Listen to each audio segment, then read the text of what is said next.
All right, so the way that this reading is going to work, pretty much, I'm just going to call the name of the people. The reading list is in order of RSVP, not alphabetical.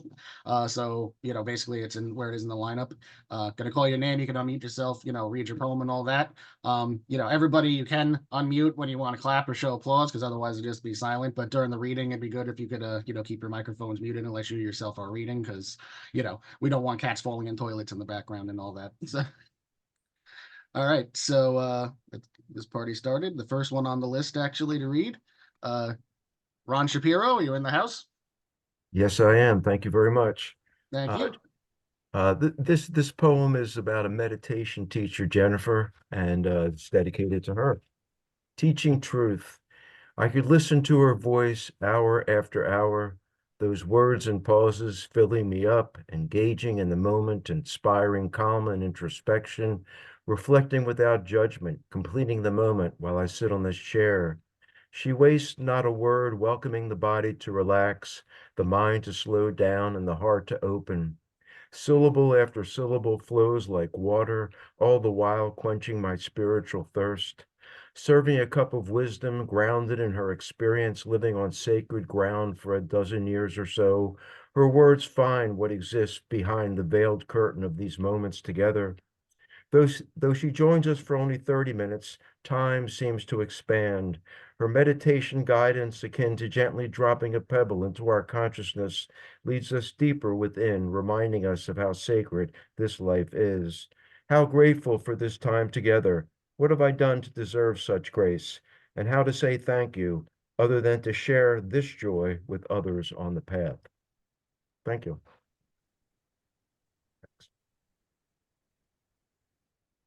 Thank you, Ron.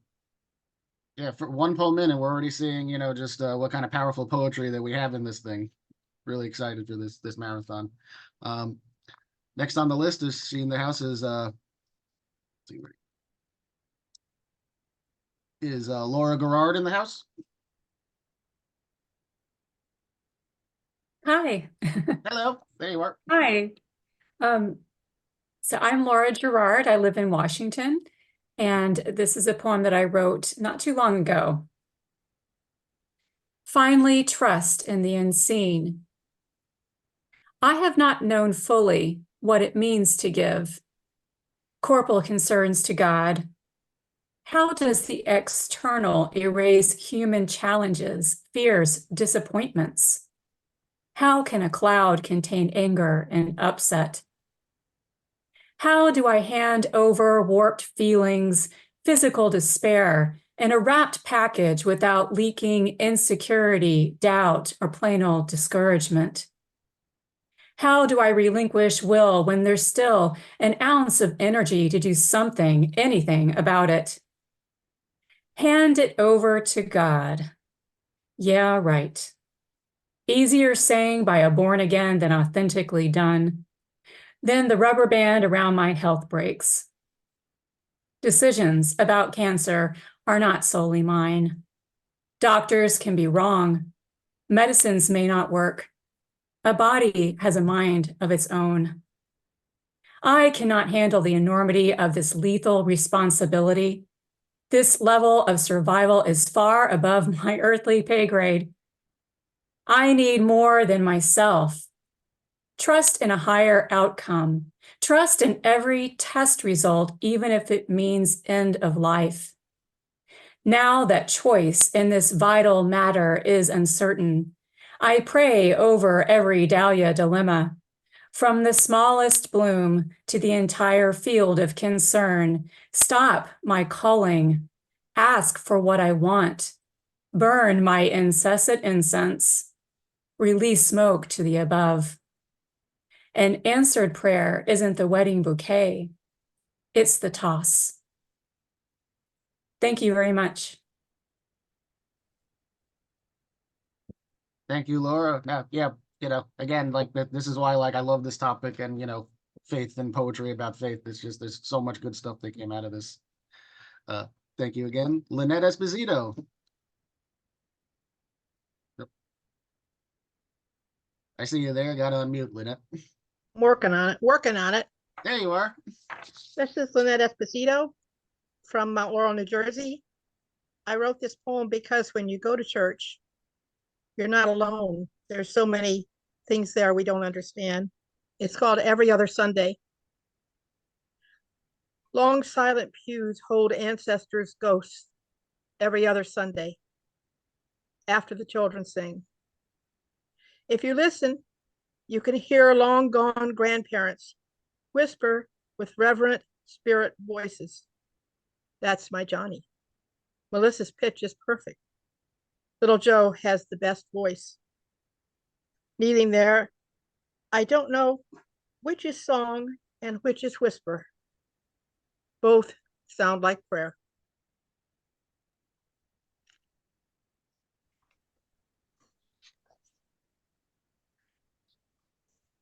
Thank you, Lynette.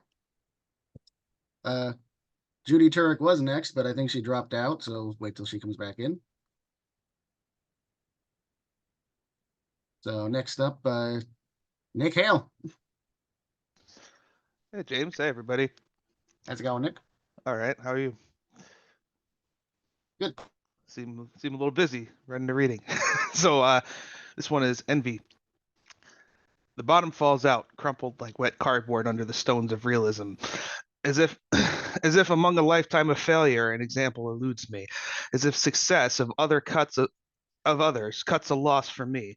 And in the shadow of success, you skulk and sulk, blaming my life away against the ravages of time like some petty miner at a box of pixels.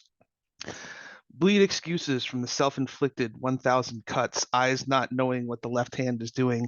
Roll back, search for the invisible other who slices the malice of 1,000 egos, crying for attention from a mentor torn by the wind.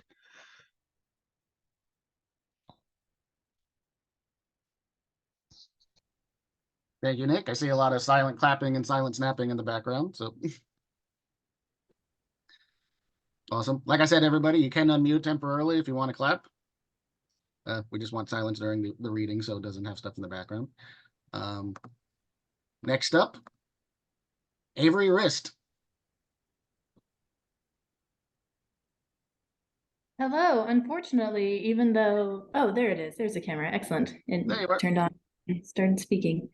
I'm sorry. I wasn't sure which was next. Let me just find it again real fast. Thank you for Okay. doing this, James. I'm very excited to have gotten a poem in this. All right. To know a stranger. Every people in every place, hiding under every face. Smiles, tears, deceitful layers, are we not each other's strangers? By her milk and by her blood, she fed me from herself. And though she covers me with love, she does not feel my teary floods. I taste the breath from his cigar, no man higher that I esteem. Hugs and compass, he comforts me, yet doesn't know what moves my heart. Our hair combines to tangled sheen. I love her more the more I find. If her I lost, I would be blind, but we cannot touch each other's minds. My palm absorbs his ruddy pulse, ideas and dreams, hands entwined. Yet of the stirrings of his soul, I cannot guess the gaping gulf. In every skin live galaxies we cover with our murky masks. Our own dim mirrors are mysteries, even after someone asks. Venial, visceral vessels of vapor we stumble through our storms, unsearched, untouched, unknown, except the curtain had been torn. Until the day we face our maker, we hide our fears and hide ourselves, beings too deep and dear to delve, strangers to our longest loves, until we come to heaven's throne, and then we'll all be fully known. Thank you.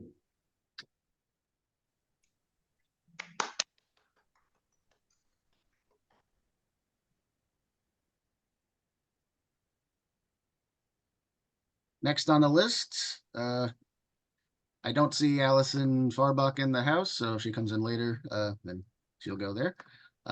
Mary Walsh. Thank you. I am honored. This I believe. I believe in prayer.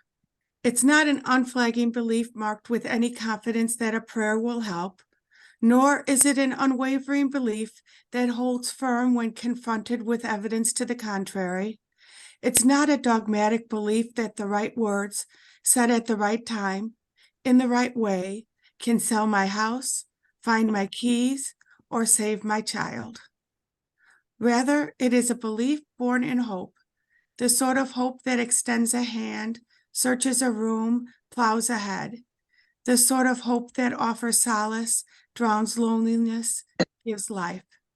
A hope born in a wish buried deep in a soul, longing for connection, for more. So I pray. I use the words of my mother, not because they are the right words, but because they are her words, now my words. They are words spoken by the women, generations of women, who came together to create me, mold me, connect me, reach me. Words spoken as a blessing and in terror, in joy and in sorrow. Words that echo through me, through generations, holding me close, bringing me home. Thank you.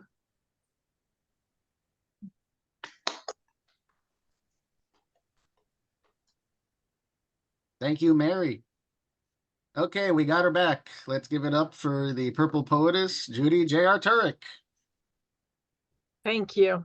I know Dan especially will laugh because earlier the dogs were barking up a storm, but right now the cable man is right outside and up on the pole fiddling around with the cable. So I hope to stay long enough. Anyway, thank you, James. Thank you all. You know, without people submitting, there wouldn't be an anthology. So this is super. And thank you. Okay. God's poetry. God's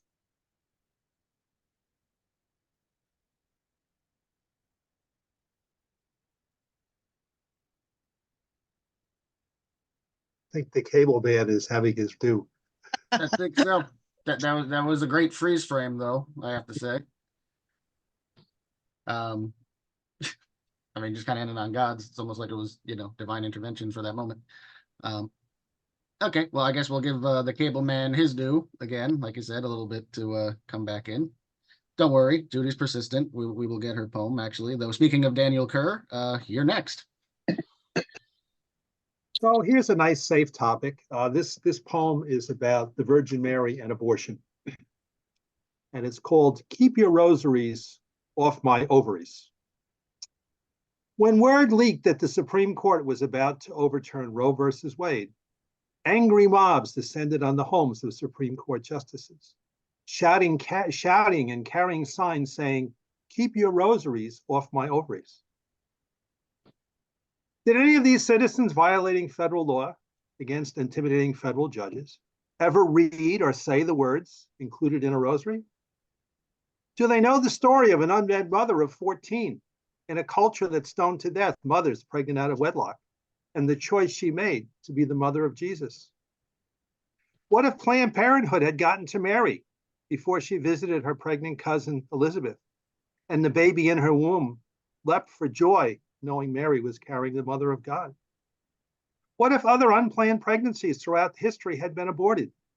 Imagine a world without Leonardo da Vinci, William the Conqueror, Alexander Hamilton, Frederick Douglass, and Richard Wagner.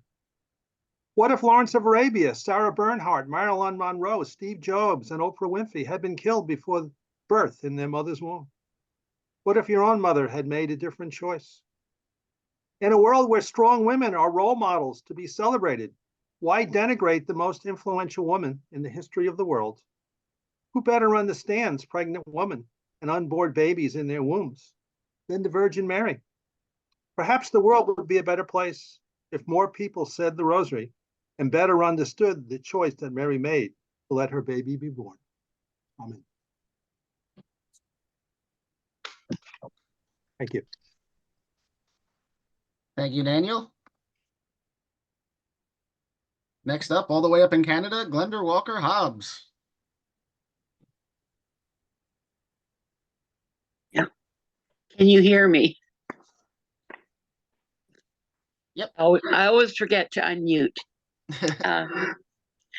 I'm from a city in the Northern Canadian Shield, and we have such beautiful sunsets up here. You have to see them to believe them. This is called the view of the beholder. I see the pink and purple of a northern sunset, where the sun lights the granite cliffs like a flaming torch, then sinks behind them and casts shadows across the lake. I watch summer rain gently trickle down the window pane. Afterwards, stare in awe at a rainbow, symbol of a promise. I watch as butterflies gently flit from flower to flower. Rose bushes wave in the wind. Purple-faced pansies grace the rock garden. I watch as ginger and tortoiseshell kittens chase each other around the yard and climb the poplar trees, while Senior Cat supervises from the porch. I see the beauty of God's work everywhere and in everything. I see his goodness. I believe. And I don't know if you can see this or not, but it's a northern sunset.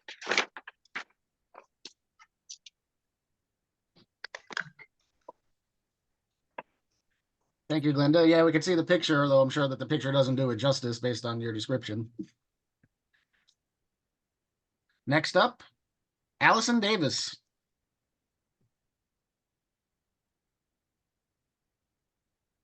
Hi, everyone. I'm reading from outside Sacramento, California. This poem is called The Sermonic Saxophone. It's a found poem in a meditation by Barbara Holmes, who was featured in the Center for Action and Contemplation Daily Meditation. The Sermonic Saxophone. Art can amplify the sacred.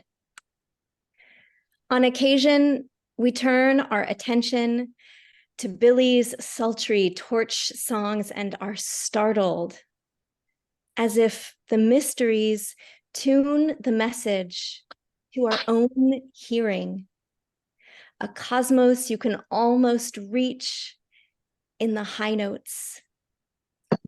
Ecclesial organizations want control, but cannot access what the artists learned. The sacred cannot be confined, tongues perforated with pauses. When Coltrane blew his horn, soul and spirit, bone and flesh were too alive for articulation. None of the expected characteristics. Bill Robinson and Savion Glover rhyme. Feet tapping is the ineffable divine among us. God mediated through a saxophone. How can this be? The angels pause to consider. Thank you.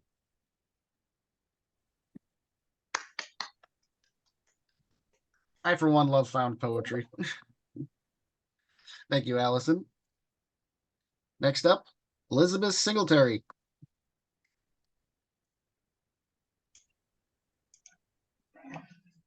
Hello, Hello. I'm Elizabeth Singletary from Washington, D.C., and my poem is a grit poem, one of Local Gym's most challenging poems, but every time they do a challenge, I tend to try and do a grit poem, and that's what they look like, if you can see it. So they're not easy, but I still keep taking a stab at it. And my poem is Treasures of Prayer. And it's read across and down. So I'm gonna read across and then down. Prayer opens the heart and awakens hope, expressing faith's strength to tear down obstacles, revealing divine treasures, inspiring the voice within, waiting to be heard. Prayer awakens to divineness within, opening hopeful, tearful treasures, awaiting the expressive meltdown, inspired to hardiness, faithless obstacles are obstacles that you can't overcome, the being or essence of a person, and strength, revealer's voice heard. Thank you. Thank you, Elizabeth. Yeah, you're probably one of the most loyal proponents of the grid poem form. I see you do them all the time. For those who don't know, the grid poem, it was something that we invented where basically you make a grid and then you write essentially two poems with it, one that goes across for 5 lines and then you read it down 5 different lines. So getting the ones like, that actually makes sense between the two becomes rather challenging. But the point of it is to see words and different structures and like how they look when you basically switch them in different places. And even if you don't get a complete poem out of it, you usually can pull out really good lines that you could then use in other poems. So it tends to just be a good tool for writing in that regard. All right, so well, I don't see Kelly Powell here, so I guess she's not here. Is Karen Burwell in the house? Nope, don't think so. Okay, moving down next. Phyllis Quiles. I hope I said that right. If I didn't say it right, tell me.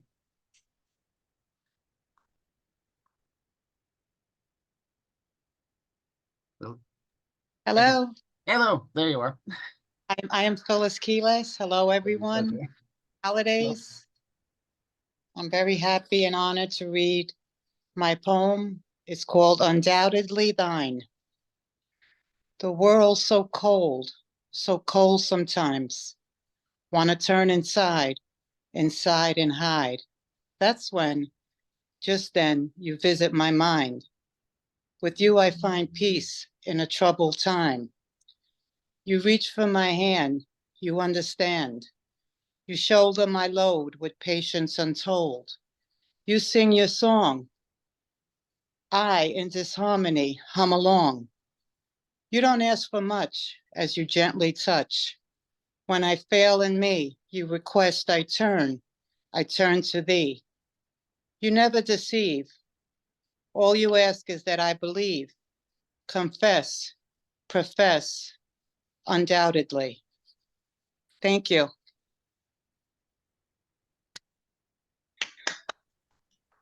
Thank you. All right, going on down the list here. Marianne Abdo.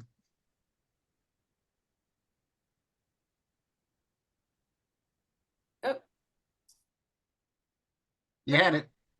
had it? Is You it had it. You're muted? good now. You're good. Okay, so I'm very honored to be part of this book. It is a wonderful book. I love the front cover. So this poem is taken from a sermon from my parish priest in early March. Planting light against darkness. God is planting seeds of sorrow within my heart, hoping that I may write an eternal psalm of praise of his wondrous glory. He's teaching me that love is pure illumination.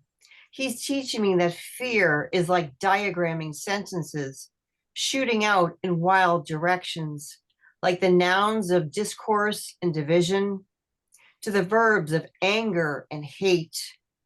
Fear is like crying children looking for love and always seeking, but not knowing where to find the truest form. For love is pure illumination. Fear is a dangerous, painful threat. For love is pure illumination. Fear is yet an illusion of not realizing we are all welcome into the arms of God's sanctifying love. For real holy love will shatter any fear. Thank you. Thank you. Thank you, Mary. Yeah, and there's a lot of powerful messages in so many of these poems. I love it, and I love hearing it, being recited by the authors themselves. That's always great. Is Highlane Wright here? I don't see the name, but there are some names on here that didn't sign up, but I don't recognize, so figure I'd ask. Nope. All right.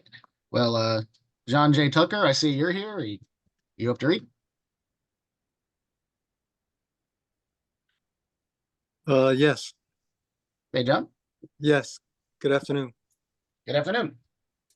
All right, everybody. In 2018, I had a great opportunity to walk the Camino de Santiago. It was a 500-mile walk from a southern little town in France across the Pyrenees, and it went about 800 kilometers to the ocean.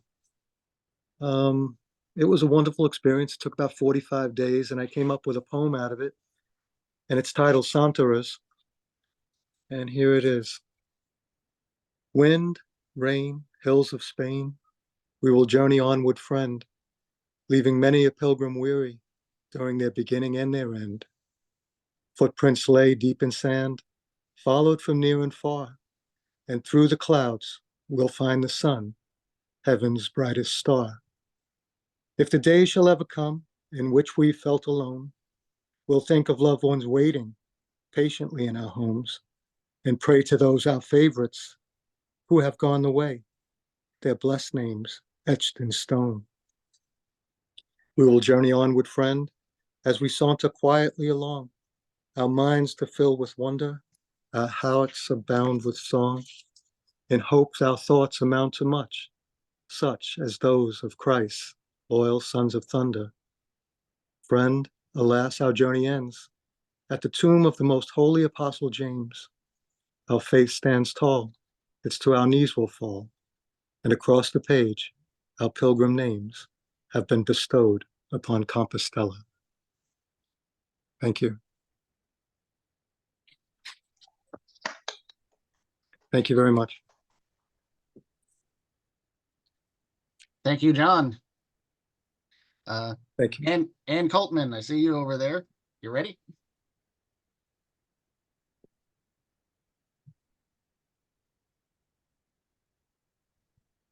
Ann Coltman, are you with us?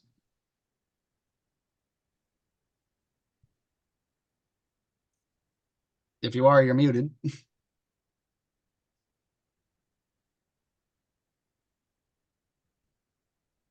No, maybe not. All right, let's see. Did Vern Fine come in? Don't see the name, but figured I'd ask. All right, then is there anybody else here who didn't get to read their poem from the anthology who wants to read from the anthology? Mary Fletcher. Well, I hope I sent my RSVP in, but I'm glad to have the opportunity to read. My name is Mary Eichhorn Fletcher, and this is a poem about David, the second king of Israel. David's an interesting person because the story of David is an important story in the holy texts of all three of the Abrahamic religions, Judaism, Christianity, and Islam. The poem follows the long arc of his life, which is what the Holy Scriptures cover too, starting from when he was a young shepherd in the fields and before he was anointed king to the point of his death.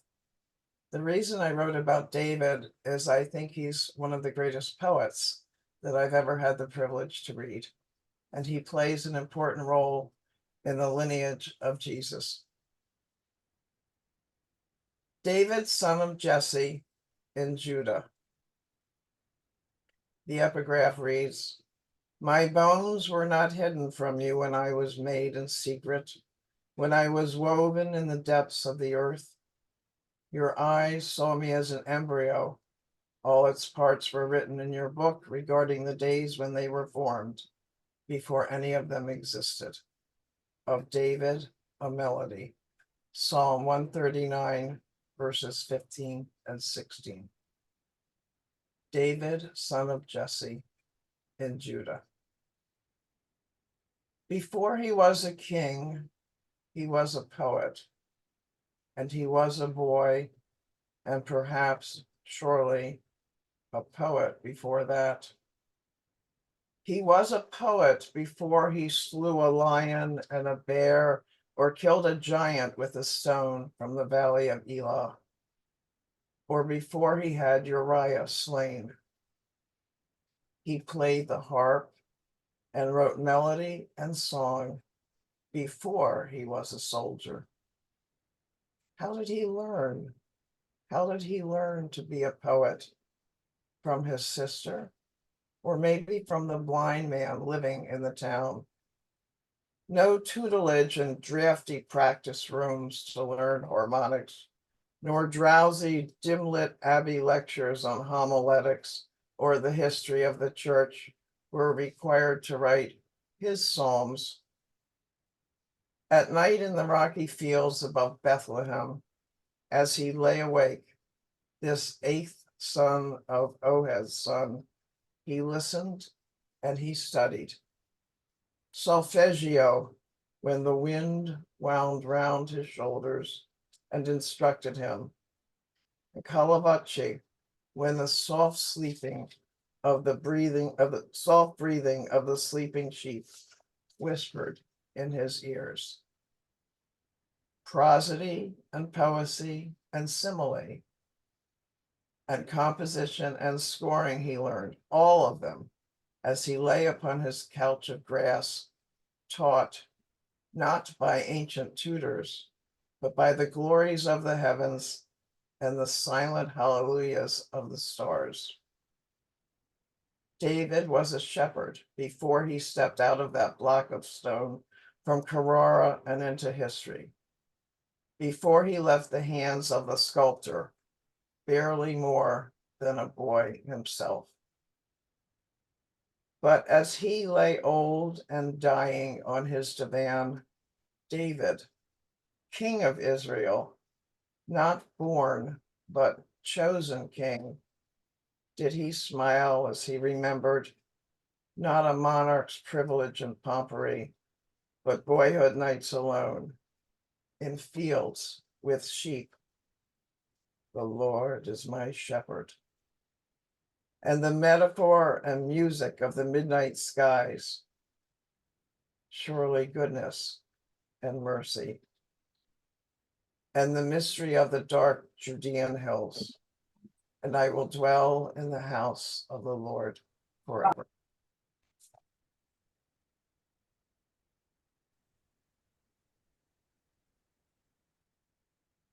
Thank you, Mary. I see. Oh, we had Hillian for a second, and then she left, so she was supposed to read all right there. But I see that Doug Sleazy has come on, and Doug, you want to read your poem? Before you do that, you have to unmute yourself. Yeah. Wow. Okay. This is a song. A song. This is a poem I wrote for my niece's wedding. This is number 763, subtitled "The Song." I have heard it, known it, the sound of one drumstick on a dried out skein of leather, so lonely, wanton, it longs for another. It is tribal and visceral. There is a sound, a beat, a bongo set forth for a score, a tempo set in place, left and right fists pounding, asserting need for timeline, a rhythm set about adhering to, and the drum beat, a girl, looking in sound to assert place, attempt life, ascribe purpose. What is the sound of one hand clapping, a tree falling in a forest alone? It is when the orchestra chimes in, adds the harmony of perfection, cymbals not only, but woodwinds and brass that we hear, absorb the beat, find the intricacies of subtlety so entertaining. They lead us off to wander, think, imagine, believe, become absorbed by nothing but angels, the way they were meant to be, in true harmony, an orchestra of might, swilling the sounds of mastery. Therein, it should be realized how important the cohesiveness of relationships bring forth a new note, sing high and well, and never second guess what it is. Just sing it, breathe it, be it, let it be, and always let it be. Above all, accept it. Find out, figure out the rhyme and reason of half staff and quarter notes. Therein is one. Take the time to care, comprehend, and know. Symphonies symphonies are hard to write, difficult to comprehend, and more to master. The greatest, Bach, Beethoven, Mozart, dedicated them to the Lord. I know the Lord will master this one alone, only leaving it to you to play out. Perfect the harmonies, practice the spontaneity, find the security. Every singer, every harpsichord player, every drummer must practice. Therein lies the genius, therein is understanding, there lies purpose. When the love song plays, when 48 years down the road you dance and sing and love, kiss, compliment your relationship on things done right, compromised for a better sound, feel great. Know it is the Lord and the song you have practiced. Know it is the song and its nuances. Know you know it. Feel proud and take solace in one another to know you are here together because you are one together.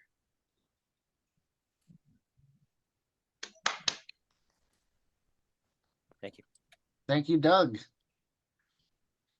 So is there anybody else in here who didn't get to read their poem from the anthology that wants to read their poem from the anthology? Second call, Ann Coltman, because I see you're here, but still muted. All right. Well, in that case, I'm actually going to consider. I got a text from Judy after she bugged out for the second time that the cableman had ripped the cable out from her telephone pole, which is why she froze right on the word God in the middle of her poem. So I'll read her poem since she was here, but sadly, divine intervention or just the cable guy pulled her out. So her poem is God's Poetry. God speaks to me in the patter of raindrops on leaves, in the echo of a fallen acorn, in the whimsy of a petunia. God sings to me in the tinkling of wind chimes, and the love songs of mourning doves, and the lullaby of a waterfall.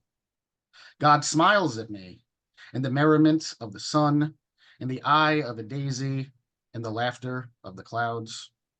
God cries with me in the loss of a hummingbird, in the chill of winter's night, in the death of each day.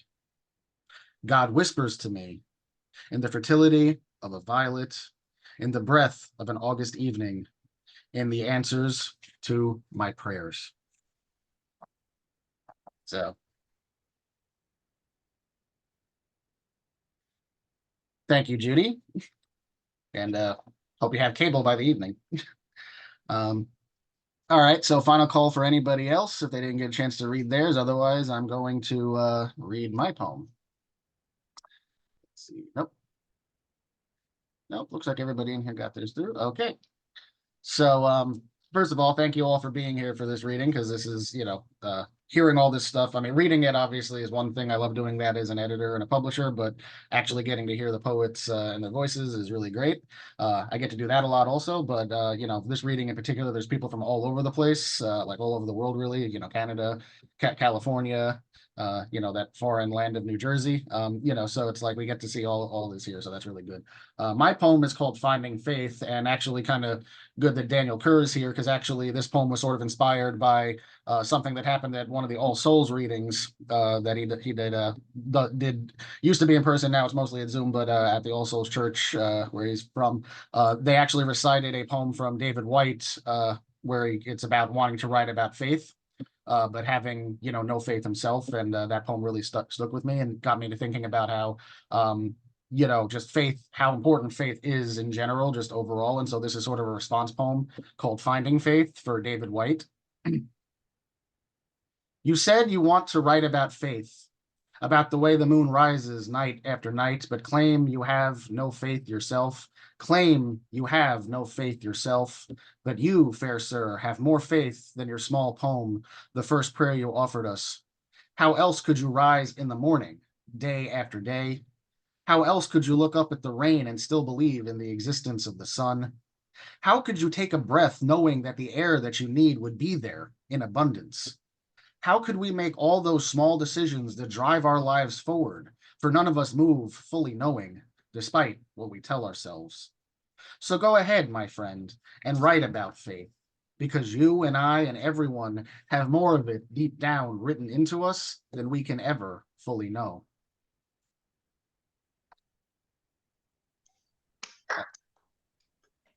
Thank you.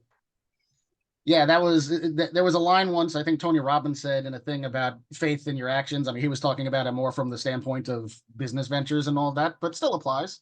About how, we drive down the road and we have faith that the people in the other lane are not going to cross over the yellow line and hit us, even though sometimes they do because, bad drivers. But it's like when you think about it, we really couldn't do anything whatsoever without having faith. Otherwise we'd be like frozen into inaction. So, faith is very important in lots of different forms that it takes. So yeah, unless anybody else snuck in the last minute here, I believe that was the lineup of the readers that we had for today. So yeah, thank you.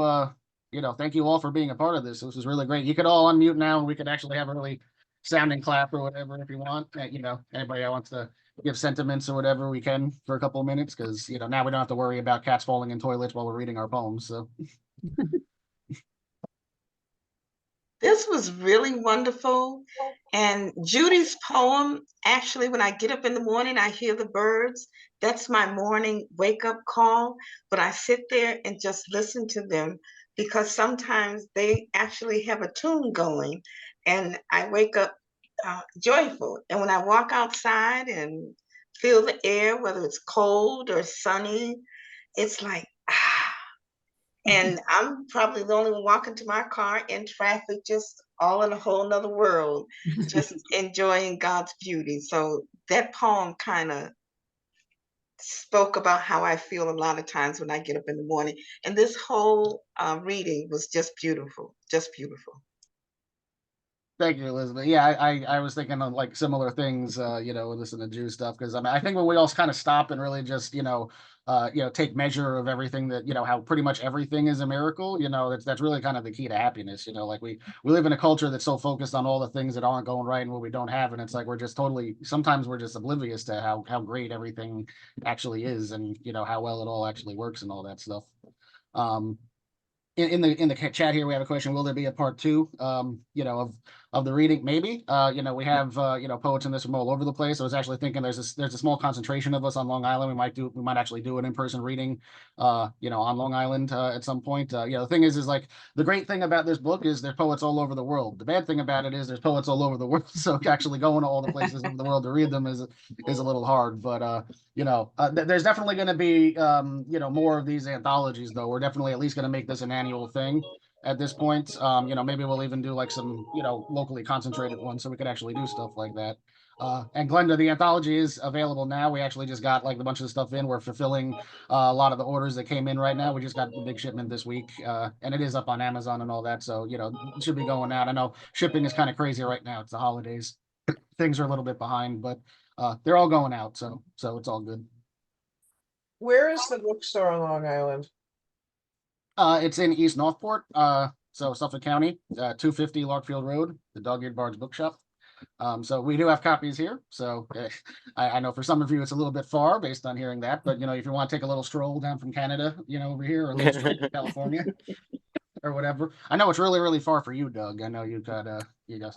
Man, it's what a schlep. Yeah, I live about a mile down the road. Yeah. Oh, wow. So really long commute there. Oh yeah, I'm still recording, aren't I? Gotta stop the recording now. Let's see.